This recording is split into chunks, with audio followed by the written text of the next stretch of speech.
Bismillahirrahmanirrahim. Assalamualaikum warahmatullahi wabarakatuh. Alhamdulillahirabbil alamin. Wassalatu wassalamu ala asyrafil anbiya'i wal mursalin Sayyidina Muhammadin wa ala alihi wa sahbihi ajma'in. Allahumma shalli ala Sayyidina Muhammadin al-Fatih lima ulika wal khatimi lima sabaq nasiril haqqi bil haqqi wal hadi ila siratikal mustaqim wa ala alihi haqqo qadri miqdaril azim amma ba'd. Pada kesempatan kali ini kita akan coba mereview atau membedah satu buku karya Haidar Bagir dan Ulil Absar Abdallah. Judul bukunya berjudul Sains Religius, Agama Saintifik, Dua Jalan Mencari Kebenaran. Pertama-tama, tentu buku ini kita harus ketahui terlebih dahulu mengenai latar belakang kenapa buku ini ditulis dan tujuan atau goal dari buku ini ditulis oleh Gus Ulil dan Pak Haidar Bagir. Jadi buku ini menemui momentum yang tepat. Jadi terbit pada tahun 2020, Agustus 2020. Ketika itu masih dalam suasana COVID-19. Jadi karena ada isu pertentangan antara agama dan sains atau sains dan agama. Jadi buku ini menemui momentum yang tepat sehingga ketika itu terasa sekali manfaat dari buku ini. Jadi para saintis dan para agamawan itu terkadang juga memiliki sifat kepongahan, kesombongan, egoistik di dalam masing-masing bidang keilmuan mereka. Nah, dari sinilah kemudian istilah Gus Ulil Absar Abdallah menulis buku ini. Kenapa? Karena munculnya sikap Wahabisme dalam sains dan Qutbisme pada agama. Jadi sikap ekstrim terhadap sains maupun agama. Banyak para ilmuwan sains itu terlalu pongah, terlalu membanggakan sains sehingga cenderung mengenyampingkan kebenaran dari agama. Maka inilah yang kemudian disebut sifat Qutbisme pada agama ataupun sifat Wahabisme dalam sains. Sifat sifat Qutbisme, dari kata dinisbatkan kepada Said Qutb, itu kan satu simbol, beliau sebagai satu simbol orang yang memiliki pemikiran yang radikal. Sehingga Gus Ulil mengambil satu nama itu untuk menandai pola pikir, menandai cara beragama atau dalam hal ini juga cara bersains, memahami ilmu-ilmu saintif, itu merasa dirinya yang paling benar, kemudian menafikan segala kebenaran yang lain di luar kebenaran yang diyakini. Maka dari itu, ini ungkapan dari Pak Haidar. Beliau menyebutkan kita sudah jerah dengan ekstremisme dalam agama. Kini tumbuh lagi ekstremisme dalam sains. Selama ini yang berkembang di akhir-akhir abad 20 adalah ekstremisme dalam bidang agama atau radikalisme di dalam agama. Namun, seiring perkembangan zaman, kemajuan teknologi, ada para saintis kemudian merasa bangga dengan keilmuannya, sehingga dari sini kemudian memunculkan sifat yang oleh Gus Ulil disebut sifat kepongahan sains. scientific boasting itu katanya Gus Ulil di tulisannya. Nah, problem ini mencoba untuk dijawab oleh kedua penulis untuk membuktikan bahwasanya pada akhirnya di satu sisi sains punya sisi religiositasnya sendiri, sementara di sisi lain agama tidak sepenuhnya absen dari sifat intelektualitas dan saintifiknya. Dengan kata lain, ketika seseorang itu ahli di bidang sains, dia tidak serta-merta menafikan keberadaan agama atau keyakinan yang ia yakini terhadap agamanya. Kemudian ketika orang agamawan belajar sains, tidak serta-merta ia menganggap segala sesuatu yang di sains itu masuk akal. Pak Haidar Bakir juga menyebutkan ternyata banyak jerawat-jerawat di sains itu. Sains yang selama ini dianggap empiris, kemudian faktual, berdasarkan data-data, ternyata juga dalam kasus-kasus tertentu itu juga masuk ke dalam ranah metafisika. Ini yang coba diungkapkan dalam buku ini. Pak Haidar memberikan beberapa contoh, banyak para ilmuwan sains itu justru menemukan teori mereka dalam mimpi, berawal dari mimpi. Itu kan sesuatu yang di luar fisik mimpi itu. Dia tidak berada pada satu dimensi yang dapat diindra oleh panca indera manusia. Namun pada akhirnya hal tersebut juga menjadi satu teori.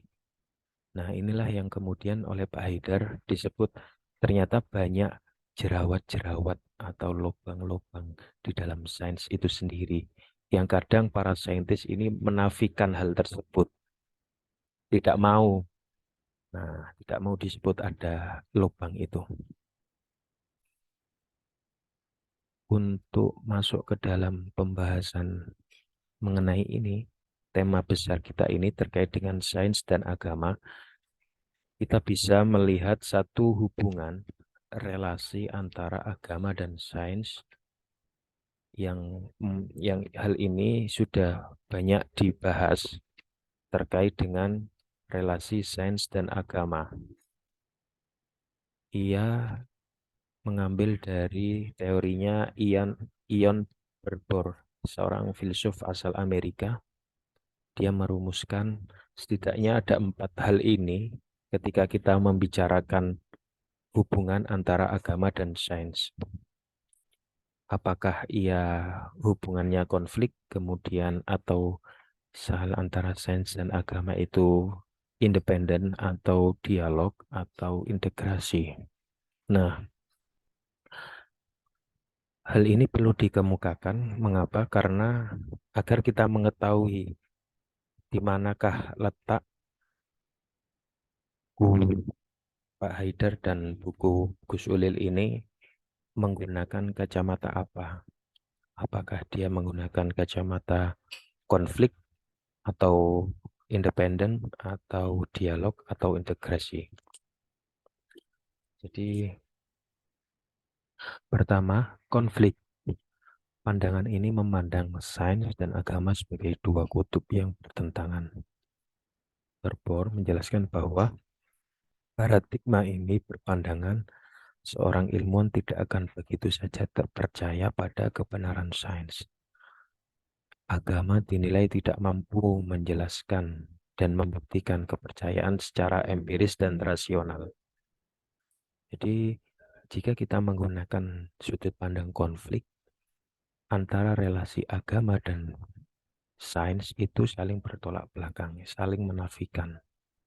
Ketika kita mengatakan sains benar dengan sendirinya, agama adalah salah. Atau sebaliknya, ketika kita mengatakan agama adalah benar, maka sains adalah salah. Ini kalau kita menggunakan paradigma konflik. Sehingga dari sini eh, kecenderungan yang dimunculkan adalah adanya pertentangan antara kaum agamawan dan para saintis. Hal ini pernah terjadi ketika dulu di era pertengahan, abad pertengahan, pada saat itu gereja begitu mendominasi kebenaran, baik itu kebenaran yang sifatnya agama maupun sifatnya sains. Jadi gereja sangat otoritatif, sangat otoriter ketika itu. Jadi semua pendapat yang bertentangan dengan keputusan gereja itu akan dieksekusi mati. Dalam hal ini, misalnya kita mengenal seorang tokoh Galileo itu juga termasuk ilmuwan yang terkena imbasnya. Jadi ketika gereja menentukan atau berpendapat bahwa pusat tata surya adalah bumi, jadi seluruh benda langit itu mengitari bumi. Kemudian Galileo memiliki pendapat yang berseberangan. Jadi pusat mata tata surya bukan bumi tapi matahari. Nah, dari sini kemudian Galileo mendapatkan imbasnya apa? Yaitu berupa eh, dihukum mati. Ini ketika agama dan sains itu tidak bisa berdamai. Atau dengan kata lain, paradigmanya adalah paradigma konflik. Ini yang dimaksud relasi antara agama dan sains ketika menggunakan kacamata konflik, maka yang dipandang adalah kebenaran antara salah satu dari kedua hal, yakni agama maupun sains. Selanjutnya, mengenai independen. Jadi antara agama dan sains, pandangan ini menganggap bahwa agama dan sains memiliki wilayah yang berbeda dan berdiri sendiri. Maka tidak perlu adanya dialog antara keduanya. Pandangan ini adalah cara yang dipakai untuk memisahkan konflik antara sains dan agama. Jalan keluarnya dengan sendiri-sendiri, tapi tidak ada dialog. Nah, karena dengan paradigma yang pertama atau dengan worldview, sudut pandang yang pertama antara kedua hal antara agama dan sains ini saling bertikai, saling berkonflik, maka solusinya adalah independen. Ya udah, sendiri-sendiri. Baik agama dan sains itu memiliki wilayah yang berbeda dan berdiri sendiri dan tidak saling terkait. Ini ketika kita menggunakan sudut pandang independen. Nah, sebetulnya tujuannya untuk melerai adanya konflik antara agama dan sains. Ketika mereka saling mengklaim kebenaran dalam sains maupun dalam agama, dan klaim tersebut cenderung menimbulkan konflik, maka menggunakan sudut pandang independensi ini antara sains dan agama itu berdiri sendiri, tidak saling terkait, tidak saling berbenturan. Jadi itu mirip dengan sekular. Jadi pemisahan antara agama dan di dalam hal ini adalah sains.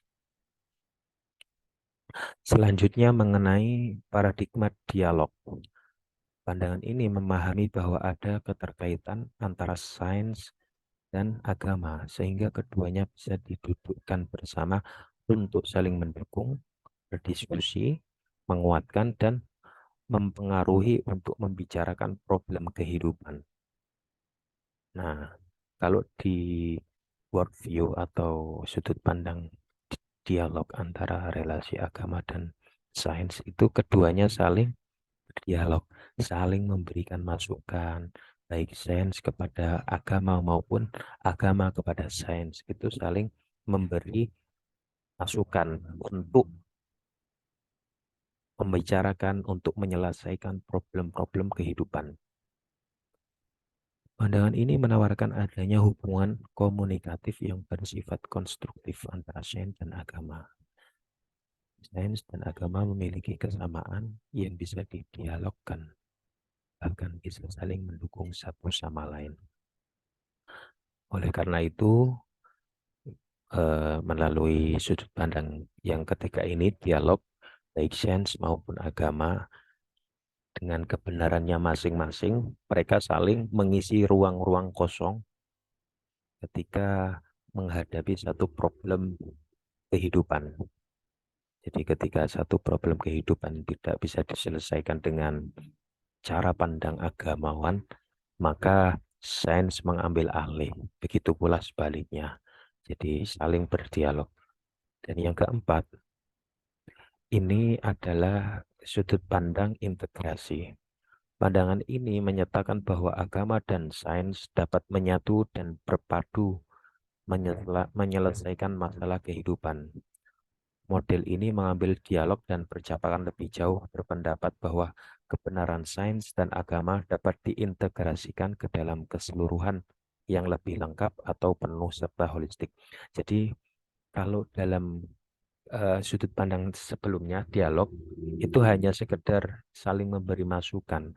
Tetapi kalau di pandangan keempat ini, antara sains dan agama itu saling terkait, sehingga ada semacam irisan di tengah begini, ada satu lubang yang itu bisa saling terkait, sudah melebur menjadi satu, tidak hanya sekedar berdialog, memberikan masukan, memberikan jalan keluar, tetapi mereka gabung menjadi satu. Nah, ada irisan yang sama antara sains dan agama, antara kebenaran sains dan kebenaran agama. Itu kalau kita menggunakan sudut pandang integrasi. Nah, kelihatannya kalau kita perhatikan dari judul buku saja kita bisa mengetahui bahwa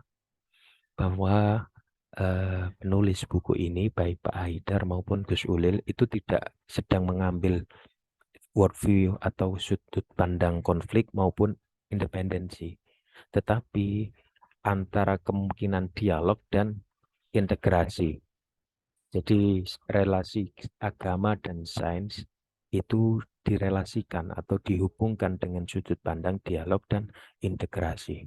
Ini kalau kita lihat dari judul buku saja sudah tahu, dan di isi-isinya itu, tulisan-tulisannya itu juga mengarah ke sana. Jadi mustahil itu eh, paradigmanya konflik maupun independen, tidak dua hal ini. Kemungkinan yang bisa terjadi adalah Gus Ulil maupun Pak Haidar itu menggunakan sudut pandang dialog dan integrasi.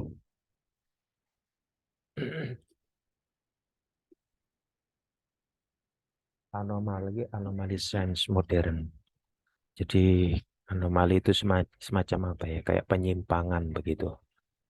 Jadi sains modern yang selama ini dibanggakan oleh para ilmuwan, para saintis karena kemajuannya, ternyata di satu sisi juga mengandung kecacatan atau mengandung kekurangan. Pertama, sifatnya positivistik. Jadi baik sains modern ini hanya menerima yang faktual dan rasional saja, sehingga segala sesuatu yang tidak faktual maupun tidak rasional itu tidak dianggap. Atau kalau dalam bahasa filsafat dikenal dengan istilah meaningless. Jadi metafisika itu bagi sains modern adalah satu hal yang meaningless, tidak bermakna. Nah, ini kecenderungan sains modern atau anomali yang ada pada sains modern. Ia hanya membahas persoalan-persoalan yang itu bisa cerna oleh indera manusia atau dia tampak secara fakta dan bisa diakal, difikirkan.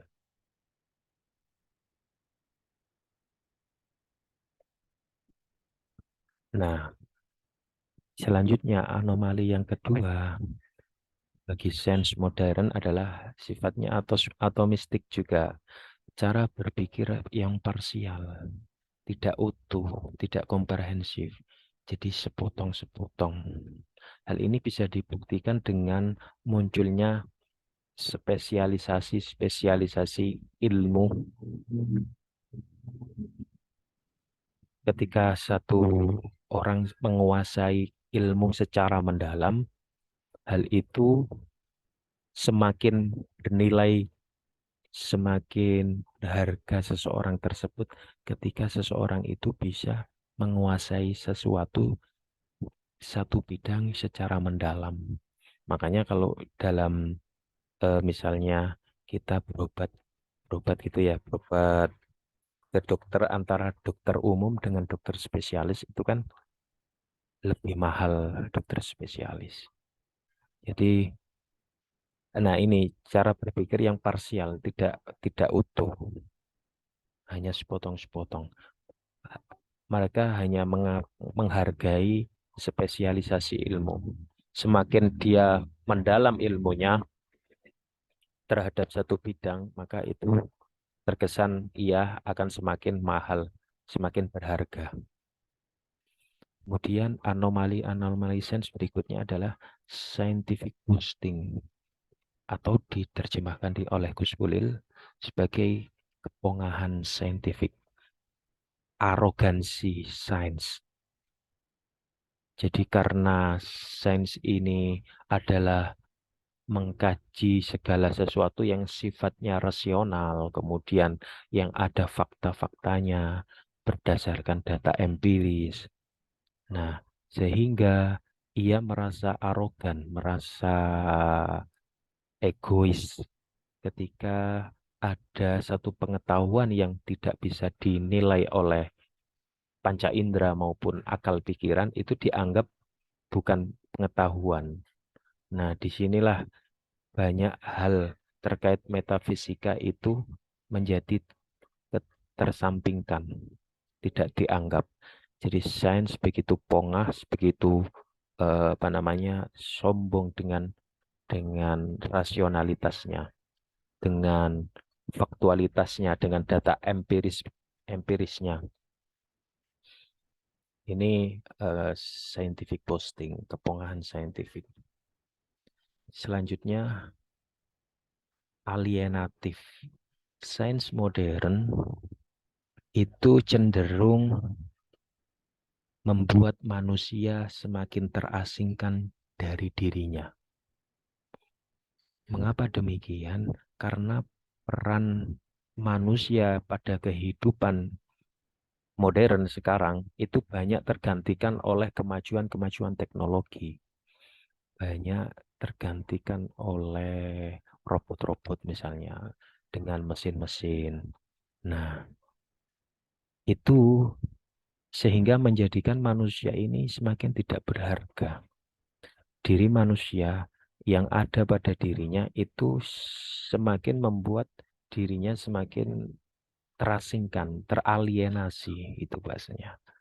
Alienatif, alien. Jadi itu.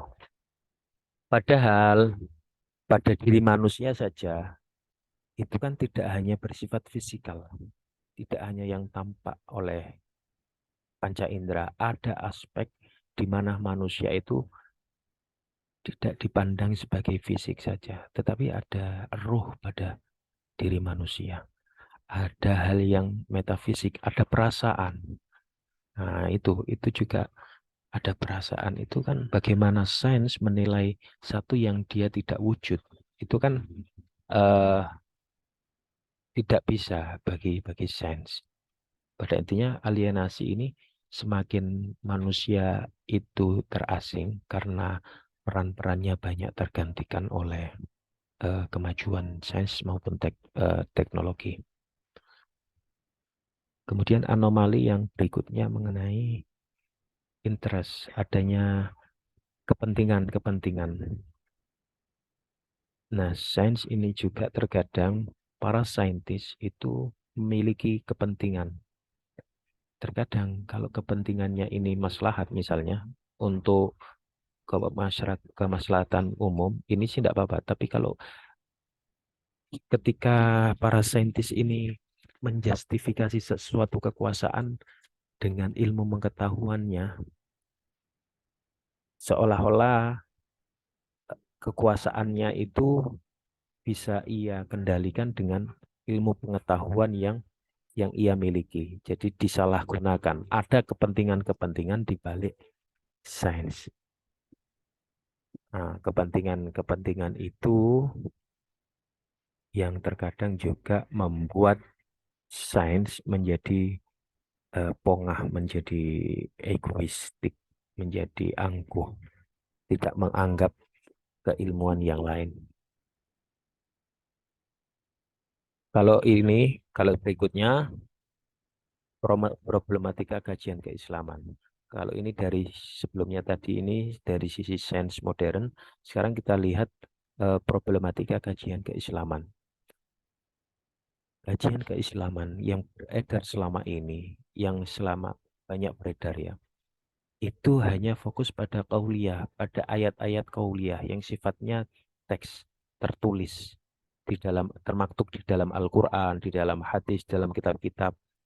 Tetapi abai pada ayat-ayat kauniyah, ayat-ayat yang terhampar pada realitas. Nah, ini problematika kajian keislaman kita sekarang. Jadi fokusnya hanya pada teks, tapi di luar teks mereka tidak begitu tidak begitu memperhatikan sehingga mereka abai terhadap ayat-ayat kauniyah, ayat-ayat yang terhamparkan di muka bumi ini. Ini kajian keislaman sekarang, kecenderungannya. Nah, kemudian adanya dikotomi ilmu, adanya pembedaan-pembedaan ilmu antara, oh ini ilmu agama, ini bukan ilmu agama, ilmu yang sifatnya ukhrawi, kemudian ilmu yang sifatnya duniawi. Nah, mereka, para pengkaji keislaman ini cenderung membeda-bedakan dikotomi. Tetapi tidak hanya sebatas itu. Kalau hanya sekedar dikotomi untuk membedakan kan memudahkan. Tetapi kalau menyusun secara hierarkis, menganggap bahwa hal yang sifatnya yang nomor apa namanya yang lebih utama itu adalah ilmu ilmu agama karena ia tidak hanya mengatur persoalan duniawi tetapi juga mengatur persoalan ukhrawi akhirat. Nah, kemudian ia diletakkan di hierarki yang paling tinggi, yang nomor satu. Sehingga semua orang harus mempelajari ilmu ini. Makanya kalau hanya sekedar pembedaan atau dikotomi ilmu, saya kira tidak ada masalah. Tetapi kalau kemudian menyusun ini ilmu yang penting, ilmu tidak penting. Nah, disinilah kemudian muncul kajian keislaman itu terdapat problematika. Adanya dikotomi ilmu dan menghierarkikan, menyusun ilmu mana yang lebih utama di antara mana ilmu yang lain. Selanjutnya konservatifisme. Konservatifisme itu semacam kayak seseorang menganggap dirinya adalah orang yang paling benar sementara menafikan kebenaran yang datang orang lain. Nah, biasanya ini corak orang-orang yang begitu kolot, begitu ingin menjaga tradisi, tetapi tidak ingin mengembangkan tradisi. Dan sebetulnya kalau konservatif saja tidak ada masalah. Namun kalau hanya kalau sudah menjadi isme, ada tambahan ismenya, ini yang menjadi masalah. Konservasi itu kan menjaga tradisi. Oke, baik. Tetapi kalau tradisi itu hanya dijaga saja, tidak dikembangkan, maka ia akan tertinggal dengan kemajuan zaman. Maka dari itu, mengkonservasi, menjaga baik. Tetapi ketika itu sudah over, sudah menjadi isme, itu sudah tidak baik lagi. Konservativisme. Ini problem kajian keislaman. Yang selanjutnya terkait cocologi ayat. Ini bahasa saya, cocologi ayat ini. Jadi ada penemuan sains misalnya. Sains mengemukakan satu fakta ilmiah. Nah, kemudian Pak, dari kajian keislaman, dari peran agamawan, ini cepat-cepat menjustifikasi dengan mencarikan ayat yang berkaitan dengan kebenaran ilmiah sains tersebut. Sehingga ia lupa bahwa sains itu sifatnya dinamis, ia akan selalu berkembang. Kemungkinan teori yang muncul sekarang itu bisa dibantahkan atau dipatahkan dengan teori yang muncul berikutnya.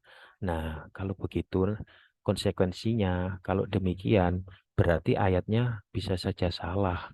Nah, kalau misalnya teori tentang eh, bumi bumi dulu kan menyebut bumi itu datar. Maka kemudian kita menggunakan ayat bahwa bumi itu datar.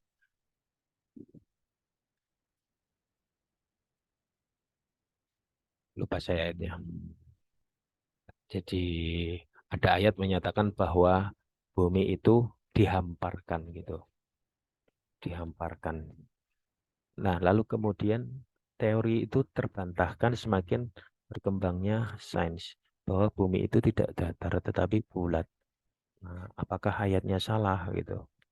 Nah, kajian keislaman kita terlalu terburu-buru menjustifikasi kebenaran ilmiah itu dengan ayat-ayat qauliyah, dengan ayat-ayat Al-Quran.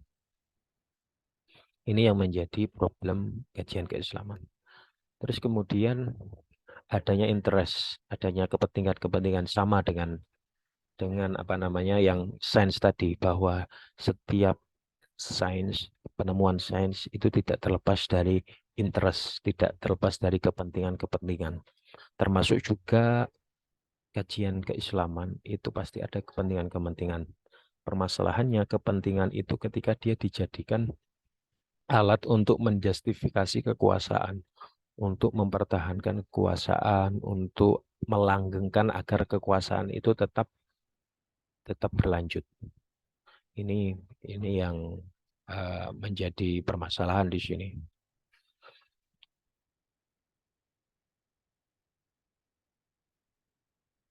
Nah, ini fakta yang kita bisa temukan bahwa beragama tidak lantas mengabaikan sains. Ini kondisi Ka'bah sebelum COVID-19. Ini ketika terjadi COVID-19. Kan begitu sangat kontras sekali pemandangan ini.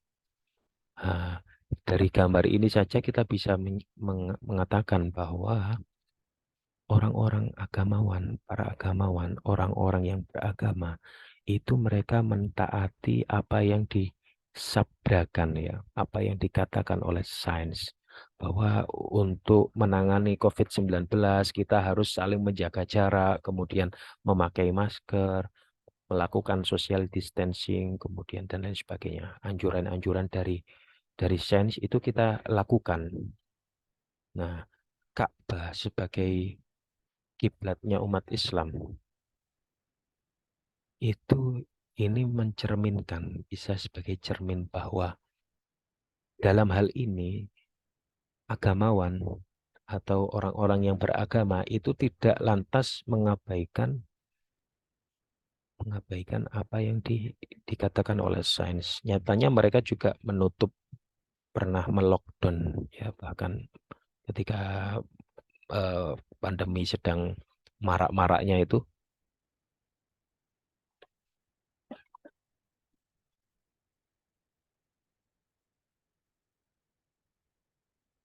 Nah, itu kemudian dari gambar ini sebenarnya ingin kita bisa mengambil pelajaran, mengambil wawasan bahwa tidak selamanya beragama itu lantas kemudian mengabaikan fakta-fakta sains atau mengabaikan penemuan-penemuan sains atau mengabaikan eh, informasi-informasi yang diberikan oleh sains.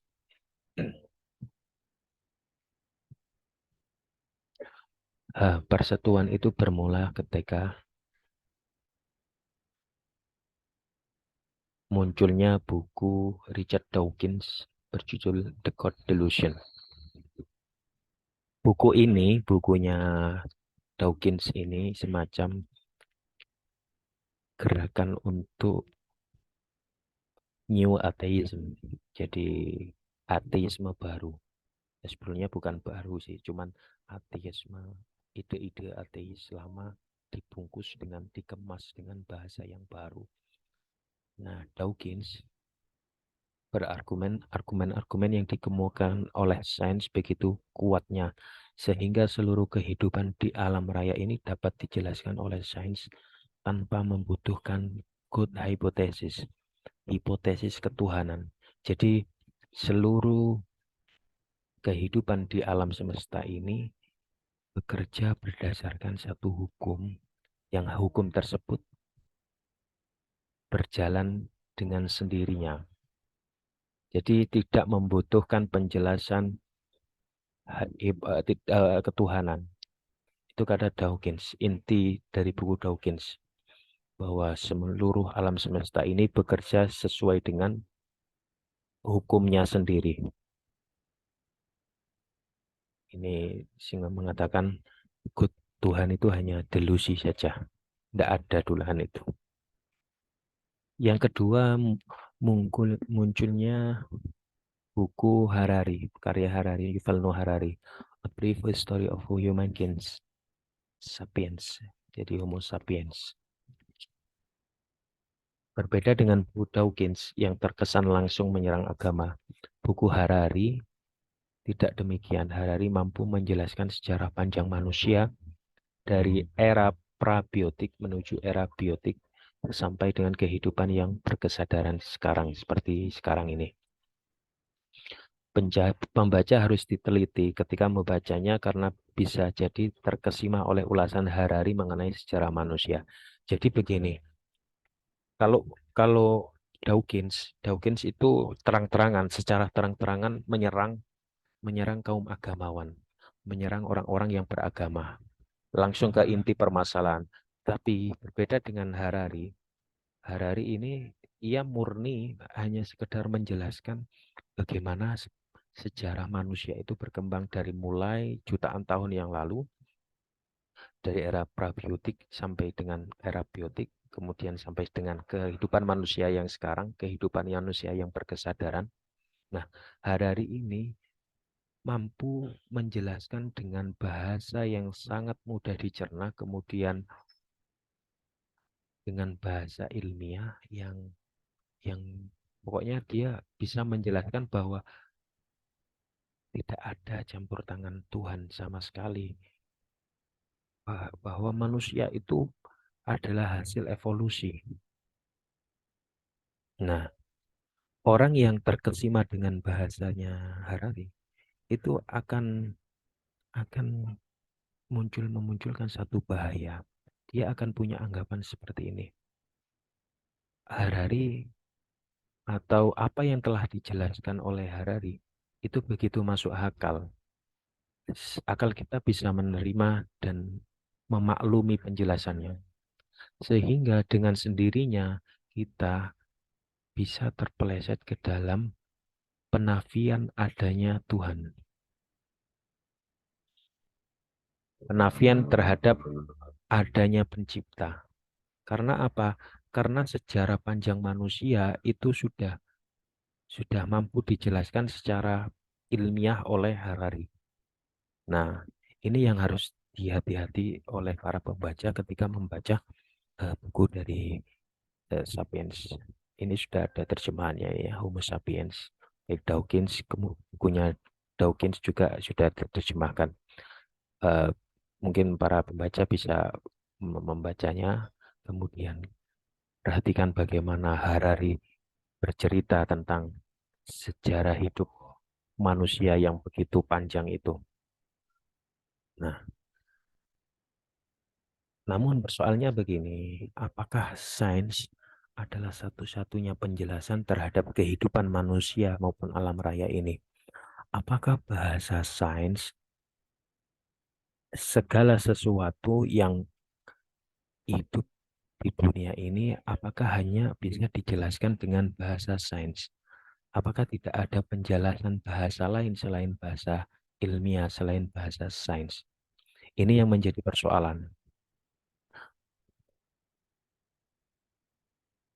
Kan sebelum ke sini.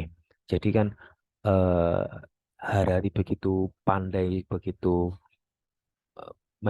begitu apa ya, mudah untuk menjelaskan sejarah panjang manusia dengan secara ilmiah, seolah-olah menafikan adanya pencipta, adanya yang membuat manusia itu sendiri. Nah, yang menjadi pertanyaan begini, apakah hanya bahasa sains saja yang mampu menjelaskan asal-usul manusia itu? Apakah tidak ada bahasa yang lain? Kemudian dijawab oleh Gus Ulil, science is not exhaustive. Jadi sains bukan satu-satunya bahasa atau sains bukan satu-satunya yang bisa menjelaskan kehidupan manusia atau kehidupan alam raya ini. Contohnya, setidaknya ketika kita membuat kopi, itu ada dua penjelasan. Yang pertama, penjelasan fisikal, yakni apa yang terkandung di dalam kopi itu sendiri. Misalnya kopi itu sekian, apalah begitu, mengandung zat apa. Itu kan penjelasan secara fisikal. Kandungan airnya, kemudian kandungan karbohidrat atau apanya. Itu hanya bahasa sains. Tetapi ada bahasa di luar bahasa sains yang mampu menjelaskan secangkir kopi ini, yaitu ketika seseorang membuat kopi, itu motivasinya apa? Bisa saja orang membuat kopi, mungkin membuat kopi dalam rangka untuk menikmati pagi, kemudian menyeduh kopi, menikmati akhir pekan. Nah, artinya apa? Sains bukan satu-satunya bahasa yang mampu menjelaskan segala realitas kehidupan kita ini.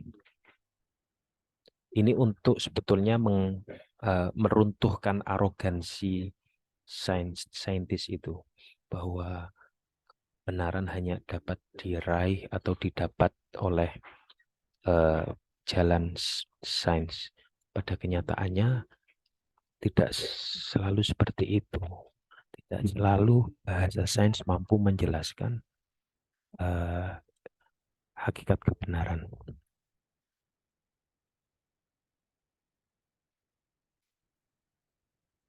Dawkins juga punya satu buku.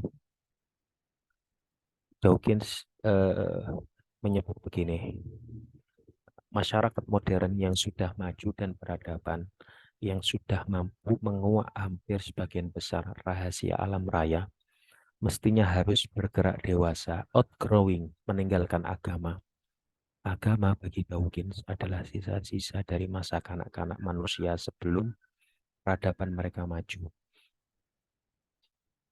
Jadi Dawkins itu menjelaskan fenomena beragama masyarakat itu seperti, mengibaratkannya seperti seorang anak-anak yang membutuhkan figur seorang bapak.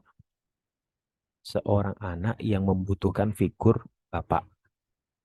Karena seorang anak itu tadi ia tidak mampu memahami memahami sesuatu yang ia rasa belum ia mampu pahami, maka ia membutuhkan penjelasan dari seorang bapak. Nah, begitu pula orang-orang agama, orang-orang yang beragama itu mereka belum dewasa. Karena apa? Karena mereka membutuhkan Tuhan untuk bisa menjelaskan segala fenomena yang ada di alam raya ini. Maka kata Dawkins, outgrowing God, tumbuh dewasa, melampaui tahap ketidakdewasaan. Kalian semua yang masih kanak-kanak, yang masih membutuhkan figur seorang bapak itu, tumbuhlah dewasa. Karena dengan kalian tumbuh dewasa, kalian akan mampu menjelaskan atau memahami segala sesuatu tanpa melibatkan Tuhan, tanpa melibatkan seorang figur seorang bapak. Begitu. Agama adalah residu dari zaman ketika manusia butuh diawasi untuk berbuat kebaikan. Nah, seperti anak kecil, ketika ia dipantau oleh bapaknya, oleh orang tuanya, ya, ia akan berbuat baik. Nah, demikian pula manusia ketika menganggap keberadaan Tuhan itu ada dan ia senantiasa berbuat baik, sebetulnya motivasi berbuat baiknya itu bukan dalam rangka muncul dari dirinya sendiri, tetapi ada rasa ketakutan atas pengawasan dari Tuhan itu. Manusia bisa menjadi baik tanpa agama. Toh banyak orang tak percaya Tuhan masih tetap berbuat baik kepada manusia lainnya. Nah, nyatanya Dawkins juga menambahkan, nyatanya banyak orang yang tidak beragama, tidak mempercayai Tuhan, mereka tetap berbuat baik. Ini kata Dawkins. Jadi pada intinya dalam buku ini sebetulnya Dawkins ingin menyerang orang-orang yang beragama, menuduh mereka itu orang yang tidak dewasa, orang yang masih kanak-kanak, kekanak-kanakan, yang masih membutuhkan figur seorang bapak untuk menjelaskan segala peristiwa. Nah, begitu pula dengan fenomena orang yang beragama bagi Dawkins, mereka itu belum dewasa. Maka outgrowing God, tumbuh dewasa. Tumbuhlah kalian, jangan kanak-kanak terus, begitu kata Dawkins.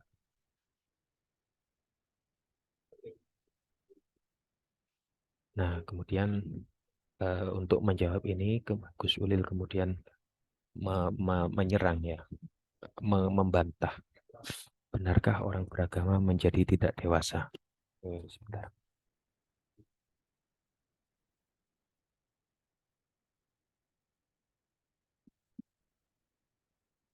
Kita buktikan eh, dari untuk membantah ini, Gus Ulil itu pertama kali mengungkapkan fakta-fakta sejarah di mana bahwa orang beragama, agamawan, orang yang meyakini keberadaan Tuhan itu mereka juga berkembang dinamis. Misalnya terjadi konsili Vatikan II bahwa gereja menerima keselamatan di luar gereja. Yang awalnya gereja itu kan terlalu otoriter. Jadi menganggap seluruh kebenaran di luar gereja itu tidak bisa diterima, mereka bertentangan dengan gereja. Nah, setelah terjadi konsili Vatikan II ini, kemudian gereja mulai menerima bahwa ada keselamatan di luar gereja. Nah, ini yang pertama. Terus yang kedua, fakta yang kedua, pertemuan para tokoh agama di Chicago. Ini juga pernah terjadi. Seluruh pemimpin-pemimpin agama besar itu mereka berkumpul, berdialog, membahas isu-isu agama pada tahun 1893 di Chicago. Tahun 1980-an, tahun emas dialog antar agama di Indonesia sejak era Gus Dur ini ya. Ini tahun emas yang disebut oleh Gus Ulil, tahun emas di mana terjadi dan marak sekali terjadi dialog antar agama ataupun lintas iman. Tahun 97 terjadi dialog antar peradaban Hiwarul Hadarat. Nah, yang terakhir kemarin yang kisaran tahun 2019 Februari awal, Syekh Al-Azhar bertemu dengan Paus Fransiskus. Nah, ini juga melakukan dialog. Artinya apa? Dari sini kita ketahui bahwa kesalahan mendasar Dawkins dan para simpatisannya terletak dalam dua hal. Pertama, mengandaikan atau mengasumsikan bahwa agama dan masyarakat beragama adalah statis, mandek, tidak mengalami perkembangan dan pendewasaan. Pada kenyataan, fakta-fakta sejarah menunjukkan bahwa mereka, orang-orang yang beragama itu juga mengalami dinamisasi perkembangan. Perkembangan wacana, perkembangan diskursus itu juga terjadi di para agamawan. Dari beberapa data yang disampaikan saja kita sudah mengetahui bahwa di sini mereka juga dinamis, bergerak, tidak stagnan. Kedua, bahwa sains dalam pengertian ilmu-ilmu kealaman dengan sendirinya akan meniscayakan seseorang untuk meninggalkan agama. Dawkins ini bagi Gus Ulil itu eh, ketika seseorang dianggap sudah bersains dengan sendirinya ia menafikan peran agama. Jadi semacam ada dikotomi begitu antara sains dan agama. Nah, Dawkins hanya memandang orang yang ilmuwan di bidang sains itu dengan sendirinya dia eh, apa namanya mengenyampingkan agama. Artinya yang kembali ke paradigma konflik tadi bahwa sains benar berarti agama salah. Padahal kenyataannya juga banyak para saintis itu yang tetap beragama, tetap bertuhan.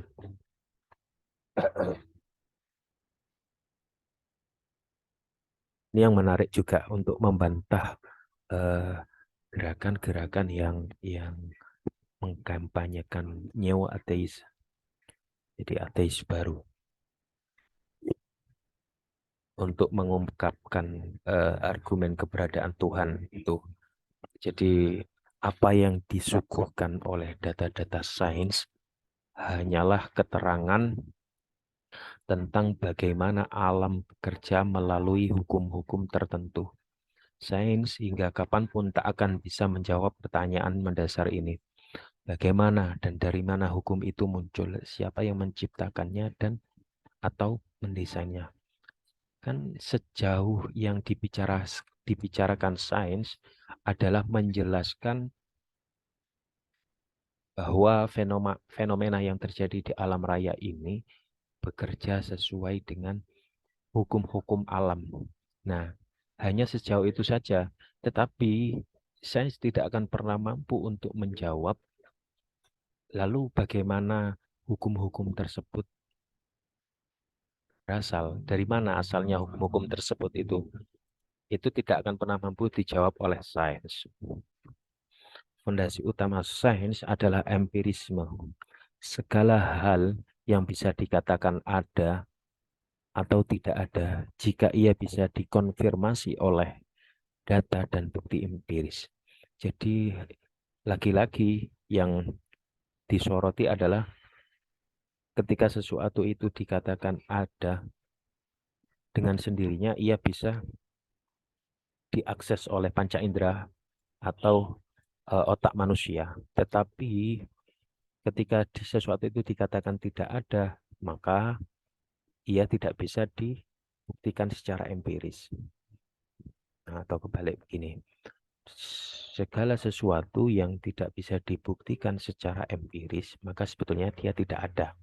Maka dengan begitu, karena Tuhan itu bukan entitas yang empiris, dia bukan sesuatu yang bisa dilihat oleh panca indera, maka dia tidak ada. Sederhana begitu kata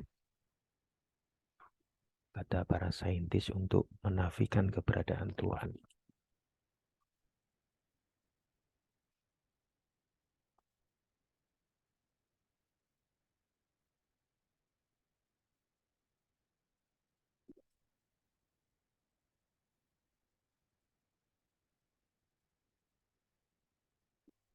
Kemudian dari eh, pertanyaan dari apa namanya tuduhan sains ini terhadap agama, terhadap Tuhan, Kemudian Gus Ulil menjawab, pertanyaan yang sering diajukan adalah, jika sains bekerja dengan metode empiris seperti itu, bagaimana ia bisa sampai pada kesimpulan tentang bahwa Tuhan itu tidak ada?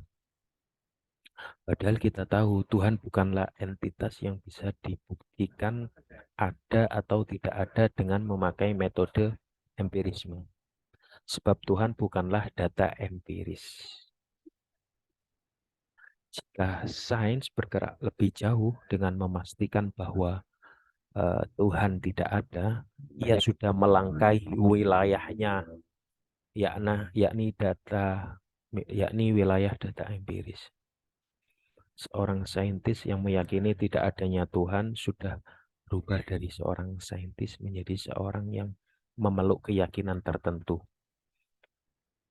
Jadi ketika para saintis ini menyatakan bahwa Tuhan tidak ada dengan dalil bahwa ia tidak bisa dibuktikan secara empiris, maka dengan sendirinya para sains ini sudah keluar dari tupoksinya sebagai saintis. Karena apa? Sains sendiri itu meniscayakan adanya data-data empiris untuk bisa diproses menjadi sebuah pengetahuan ilmiah. Sementara yang kita ketahui bahwa Tuhan itu bukan entitas yang empiris. Dia di luar fisik, artinya metafisika, pembicaraan metafisika. Maka dengan sendirinya ketika para saintis ini sampai mengeluarkan pernyataan Tuhan tidak ada, sebetulnya ataupun menyatakan bahwa Tuhan ada, sebenarnya itu bukan wilayah sains. Karena tidak bisa diverifikasi. Karena apa? Data empirisnya tidak ada.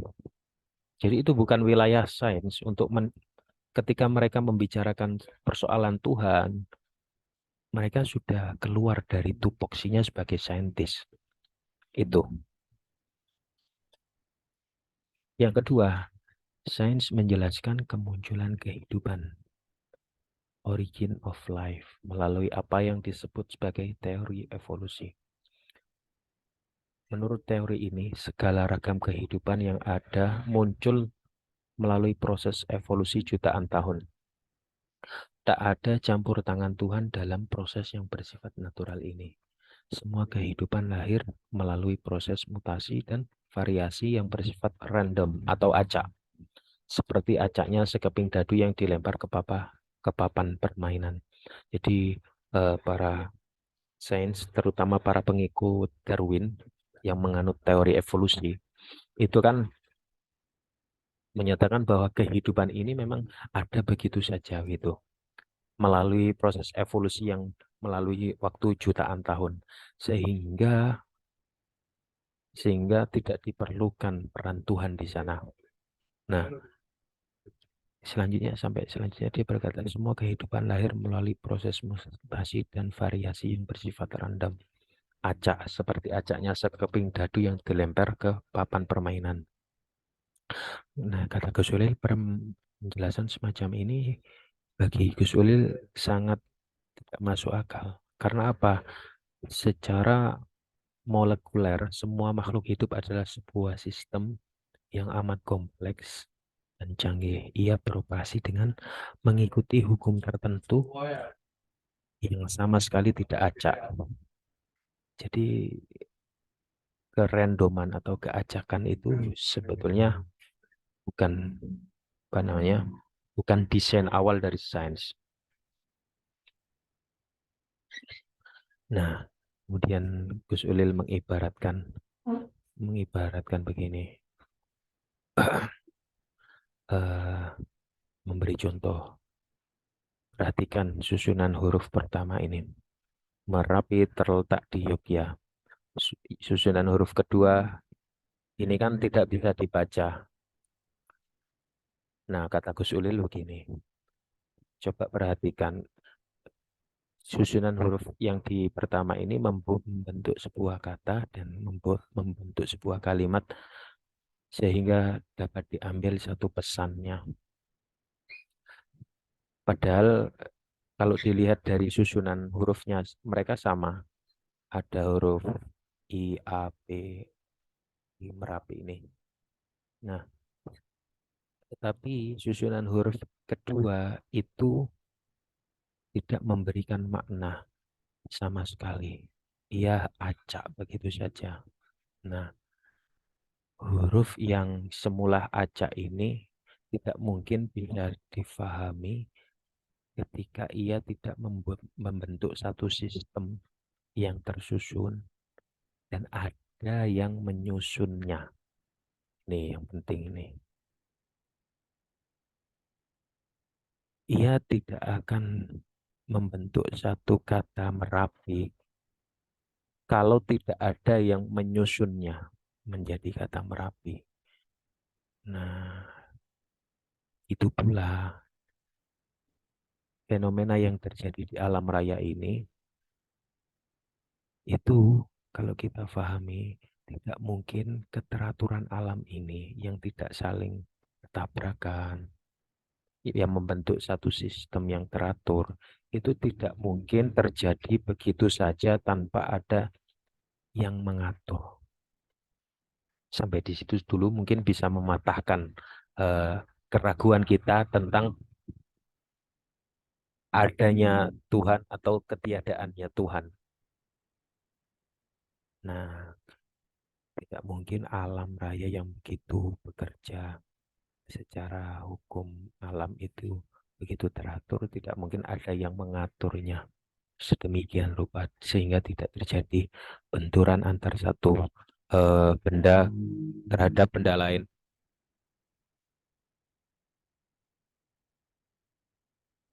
Selanjutnya mengenai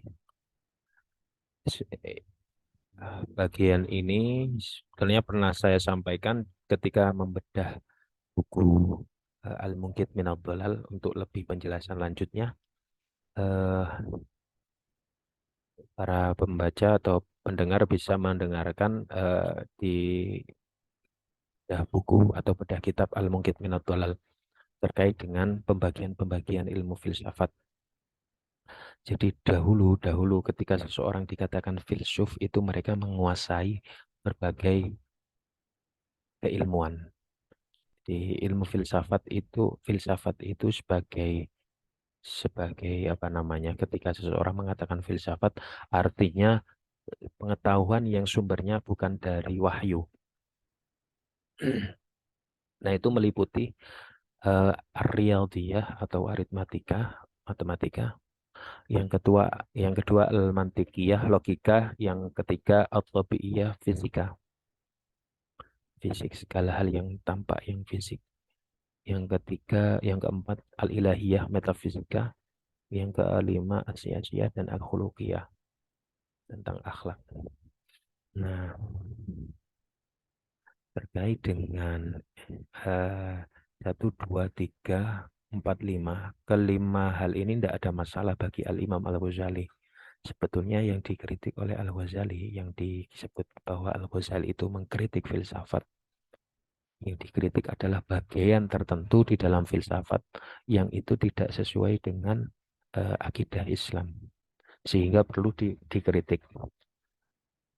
Nah, kata Al-Ghazali begini, banyak orang tertipu, terkesima dengan pengetahuan para filsuf mengenai ar-riyadhiyah, mengenai bagaimana mereka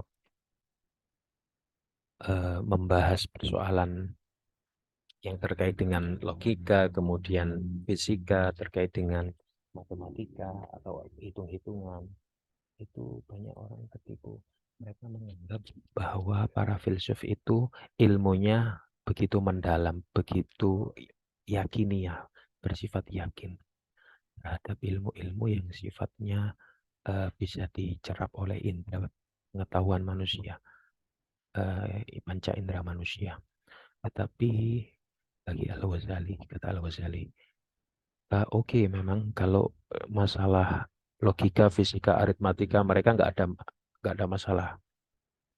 Tetapi secara pembahasan metafisika al-ilahiyah, mereka banyak berspekulasi di ranah ini. Ah,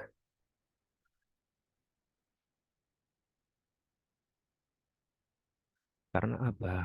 Karena mereka terlanjur terbiasa menganalisis satu menganalisis satu apa namanya satu fakta yang itu dapat diindra oleh oleh panca indera yang sifatnya empiris.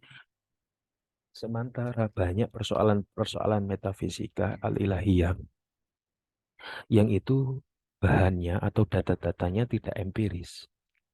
Sehingga ketika mereka berbicara di luar kemampuannya, mereka banyak eh, berspekulasi untuk menjelaskan persoalan metafisika. Nah, sampai Al-Ghazali mengatakan begini, orang yang cerdas, orang yang cerdas dalam satu bidang belum tentu ia cerdas di segala bidang. Al-hadhiku fi sina'atin wahidatin laisa yalzamu fi kulli sina'ah. Tidak tidak apa namanya tidak fi kulli sina'ah. Jadi orang yang cerdas di dalam satu bidang belum tentu dia menguasai atau cerdas di bidang yang lain. Oke, para filsuf ini mereka memang cerdas di bidang eh, ilmu-ilmu yang sifatnya rasional, tetapi mereka banyak berspekulasi, banyak mengira-ngira terkait dengan ilmu-ilmu yang terkait dengan ketuhanan, metafisika. Karena apa? Ya karena objeknya tidak tampak. Objeknya bukan data empiris. Itu kata apa namanya Al-Ghazali ketika mengkritik para filsuf Yunani ketika itu. Jadi pada intinya yang bisa kita peroleh dari buku ini sebetulnya kembali ke sini. Jadi baik sains maupun agama itu memiliki jalan kebenarannya masing-masing.